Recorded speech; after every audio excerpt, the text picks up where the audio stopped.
Jadi materi kita ya pada pertemuan kali ini kita akan membahas tentang induksi ya. Jadi induksi elektromagnetik. Elektromagnetik. Ya, induksi elektromagnetik ini kadang-kadang disebut dengan imbas ya. Jadi imbas elektromagnetik. Oke ya, jadi di sini apa sih yang dimaksud dengan induksi elektromagnetik ini? Nah, jadi ini sebenarnya kejadian ya sebaliknya yang sudah kita bahas sebelumnya, yaitu kalau di bahasan sebelumnya kan kita belajar bahwasanya medan magnet itu bisa dibangkitkan oleh kawat yang berarus listrik kan ya. Jadi apakah itu kawatnya lurus gitu ya, apakah itu kawatnya melingkar atau berbentuk solenoida atau toroida gitu ya. Nah, itu tentang induksi tentang perubahan sifat kelistrikan menjadi kemagnetan gitu ya. Oke, ini teman-teman kita baru pada masuk.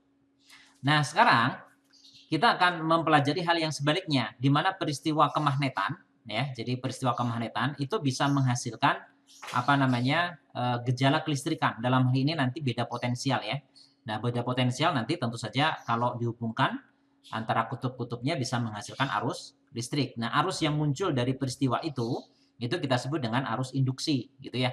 Nah, jadi di sini induksi elektromagnetik ini membahas tentang bagaimana munculnya sifat listrik, apakah itu beda potensial atau arus ya, yang disebabkan karena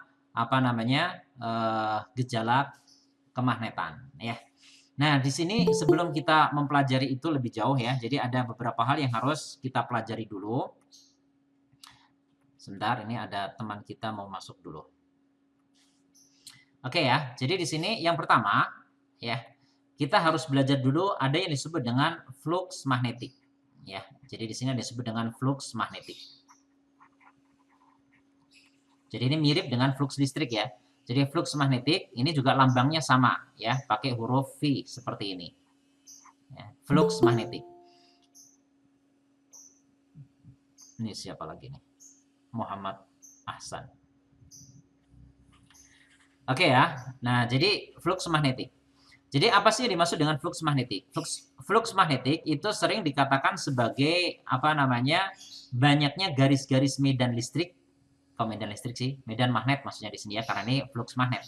Jadi kalau flux magnetik ini adalah banyaknya garis-garis medan magnet yang menembus suatu luas bidang tertentu. Nah, nanti secara matematis bisa dituliskan begini. Jadi flux itu sama dengan B dikalikan secara titik ya dengan A. Nah, jadi B masih ingat kan ya, itu adalah medan magnet kan ya. Sementara A-nya itu adalah luas. Ya, luas itu vektor ya. Jadi luas sekali lagi itu vektor. Nah, kalau luas itu vektor berarti kemana dong arahnya? Nah, arahnya nanti ditunjukkan dengan satu vektor yang disebut dengan vektor normal gitu ya. Oke. Nah, nanti kalau kalian ingat sifat matematis seperti ini ya, ini kan perkalian dua buah vektor secara titik. Nanti hasilnya skalar. Jadi flux magnetik itu skalar. Jadi ini juga bisa dinyatakan. Jadi flux itu sama dengan B, jadi besarnya medan magnet dikalikan dengan besarnya luas dikalikan dengan cos theta, gitu ya. Nah, jadi di sini theta ini adalah sudut antara, ini cara bacanya sudut antara ya, medan magnet dengan vektor normal. Nah, itu tetanya gitu ya. Sebentar, ini ada kawan kita mau masuk lagi. Oke ya. Nah, sekarang kalau kita gambarkan kurang lebih begini. Jadi kalau misalnya di sini ada luas ya. Jadi A atau luas tadi ya, luas bidang ini. Jadi misalnya kita punya bidang seperti ini. Yang luasnya adalah A nih, ya, luasnya A. Nah, tadi sudah disebutkan ya bahwasanya bidang itu luas, bahwasanya luas bidang itu vektor ya. Jadi vektor yang arahnya diwakili dengan satu vektor yang disebut dengan vektor normal. Jadi vektor normal itu vektor yang tegak lurus dengan luas ini, gitu ya. Nah, nanti kalau luasan ini itu ditembus oleh medan magnet, maka akan menghasilkan flux magnetik, gitu ya. Jadi nanti di sini misalnya ini Bapak gambarkan begini ya. Nah, jadi yang berwarna apa nih? Coklat kemerahan ini ya. Nah, ini adalah medan magnet nih. Jadi misalnya ini medan magnet menembus ini luasan ini. Nah, kalau digambarkan kurang lebih ginilah ya, 3 dimensi. Gitu. Jadi ada B menembus itu. Nah, nanti yang disebut dengan theta itu sudut antara ini. Jadi sudut antara B dengan normalnya. Nah, ini tetanya ya. Jadi di sini. Nah, ini theta gitu. Jadi theta itu sudut antara B dengan normal. Gitu ya. Oke, itu yang disebut dengan flux magnetik. Nah, kemudian yang berikutnya adalah kenapa kita harus belajar flux magnetik. Nah, karena nanti kalau misalnya luasan ini adalah luasan yang terbentuk atau dibatasi oleh kawat gitu ya. Maka di sana kalau si apa namanya B ini berubah, ketika nembusnya itu berubah ya, jadi fluxnya berubah, maka ternyata si kawat ini akan muncul arus. Nah, arus yang muncul itu disebut dengan arus induksi nanti namanya.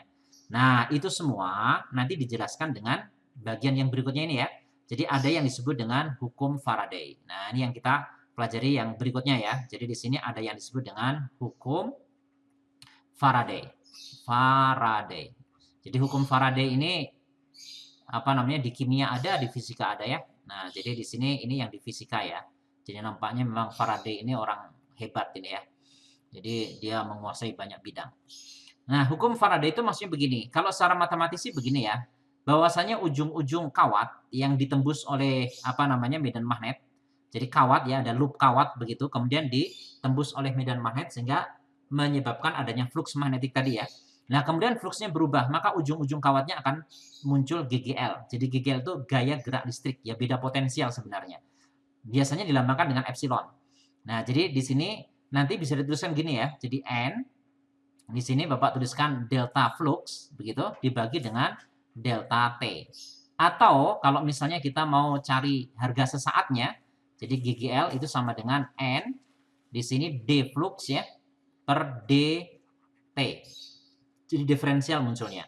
Jadi bisa yang pertama, kalau yang pertama ini ya ini kita cari rata-ratanya ya. Jadi ini kita cari rata-ratanya, kalau ini kita cari harga sesaatnya gitu ya. Nah, jadi tergantung pada apa? Jadi epsilon itu disebut dengan apa tadi? GGL. GGL itu singkatan dari gaya gerak listrik gitu ya. Jadi gaya gerak listrik. Apa itu? Beda potensial ya. Jadi tegangan antara ujung-ujung kawat ya.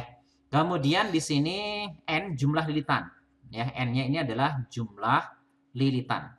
Lilitan.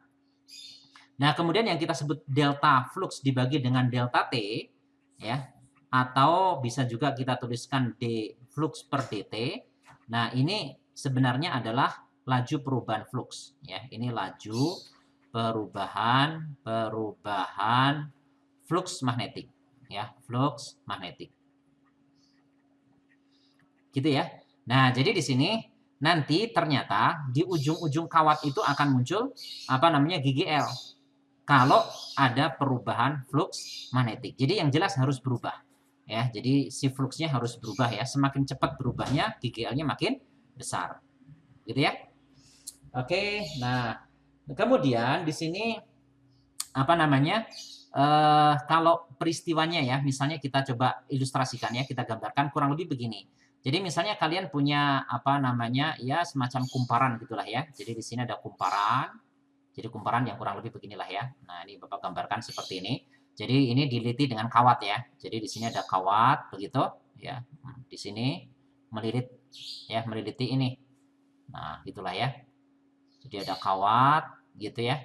Nah, kemudian di sini ada ujung-ujungnya nih. Ini kan ada ujung-ujungnya ya. Nah, kemudian si apa namanya? eh luas penampangnya ya ini A-nya maksudnya. Ini A-nya tadi. Kemudian di sini apa bisa kita adakan flux. Misalnya di sini kita dekati dengan apa magnet misalnya. Jadi magnet permanen misalnya ya. Jadi di sini misalnya ada kutub utara. Ini didekatkan misalnya ya. Nah, kalau magnet, kalian masih ingat ya, kalau magnet itu kan nanti medan magnetnya keluar kan ya, ke sana tuh. Jadi medan magnetnya menembus luasan ini, gitu ya. Nah, jadi nanti kalau didekatkan, digerakkan mendekat, tentu saja fluxnya naik. Nah, fluxnya boleh naik, boleh turun ya, tapi dalam kasus didekatkan dia akan naik. Atau dijauhkan ya, berarti turun. Nah, kalau semakin cepat kita menggerakkan, semakin cepat berubahnya, maka GGL di sini, ya, di sini ada beda potensial ujung-ujungnya ini, yang disebut dengan GGL induksi.